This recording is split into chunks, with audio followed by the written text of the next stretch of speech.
অত্যন্ত সৌভাগ্য অনুভৱ কৰিছোঁ। যোৱা 4টা বছৰ অসমৰ সৰ্বকালৰ দূৰদৰ্শী জনপ্ৰিয় মুখ্যমন্ত্ৰী ডক্টৰ হিমন্ত বিশ্ব শৰ্মা ডাঙৰীয়াৰ নেতৃত্বত ৰহা সমষ্টিৰ সামগ্ৰিক উন্নয়ন আৰু বিকাশৰ বাবে কাম কৰাৰ সৌভাগ্য লাভ কৰিছিলোঁ আৰু বহু প্ৰতীক্ষিত আনুষ্ঠানিকভাৱে যোগদান কৰাৰ দিনটো কালিলৈ পৰিছে।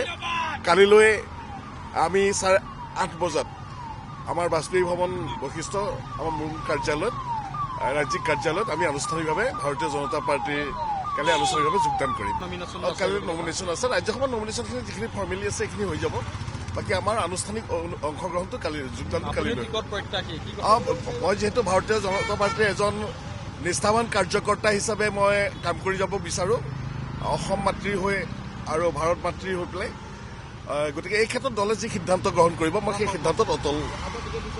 কংগ্ৰেছৰ প্ৰাৰ্থীৰ যিখন তালিকা আপোনালোকে নিশ্চয় দেখিছে, তেওঁলোকৰ নিজৰ এটা পৰিয়াল কেন্দ্ৰিক আজি সেই প্ৰাৰ্থীৰ তালিকাখনত তেওঁলোকৰ পৰিয়ালৰ পুত্ৰ কোনোবা তেনেকুৱা তেওঁলোকৰ পৰিয়ালৰ লোকসকলক অগ্ৰাধিকাৰ দিয়া দেখা গৈছে।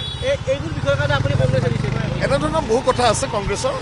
এনেধৰণৰ কাৰণতে আমি কংগ্ৰেছৰ পৰা ইতিমধ্যে ওলাই আহিছোঁ। পৰিয়ালবাদ মুকলিভাৱে চলিছে, স্বজনতোষণ মুকলিভাৱে চলিছে আৰু বহু কিছু কথা আছে।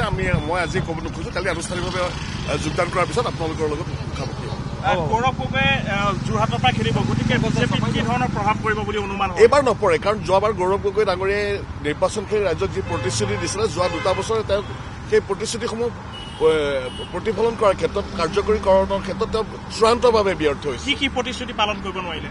তেওঁ যিখিনি উন্নয়নৰ ক্ষেত্ৰত যিখিনি প্ৰতিশ্ৰুতি দিছিলে, উদাহৰণ হিচাপে সাংসদ হিচাপে এজন সংসদে তেওঁৰ সংসদীয় পুঁজি মানে সমষ্টিত যিখিনি উন্নয়ন কৰিব লাগে, স্বাস্থ্য, শিক্ষা, ৰাস্তা ঘাটৰ পৰা আৰম্ভ কৰি পেলাই যিখিনি উন্নয়ন কৰিব লাগে, সেই উন্নয়ন কৰাৰ ক্ষেত্ৰত তেখেত চূড়ান্তভাৱে ব্যৰ্থ হৈছে আৰু সেইকাৰণে ভোটাৰ ৰাইজে এবাৰ সঠিক সিদ্ধান্ত গ্ৰহণ